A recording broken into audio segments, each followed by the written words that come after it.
So to start, take 2 DVDs or CDs, some fabric, sewing scissors, a needle and thread, a ruler, 2 large buttons, and a pencil. Take your fabric and one of your DVDs and trace with a pencil the DVD. Once you have your circle traced onto your fabric, add a 2.5-inch border and cut it out. So you have your first circle cut out a second circle. Take one of your circles and one of the DVDs, then take your needle and thread and sew around the edge of your fabric. Begin gathering your thread as you go around. Once you finish sewing around the outside of your circle, gather the rest of it until it is closed around the disc, and then tie off your thread. Trim off the excess thread, then repeat with the second disc and fabric circle. Now that we have our 2 DVDs covered in the fabric, turn them over and take some fabric tack glue to kind of just secure the ends right here. Then let your fabric tack glue dry. Now that your fabric tack glue is dried, take your 2 buttons and we'll be sewing these on either side, connecting them through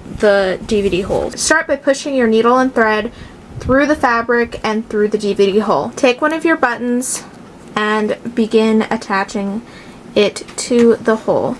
After you have the button on the first DVD, take your needle and press it through the fabric on the other DVD and through the hole on the DVD. And then pull the 2 fabric covered DVDs together. Turn it over to the other DVD side and add the other button. Then continue sewing through each button until you have both your DVDs and your buttons sewn on at once. Okay, so to finish off your piece, tuck your thread through the thread on the button, leave a little loop on the side, and then pull your needle through. Finish off with a knot and then trim your thread. And now your little card holder is complete. And now, no matter the size of your hand, you can keep your cards straight. I hope that you enjoyed this video, and if you did, don't forget to like, comment, and subscribe, and I will see you next time. Bye!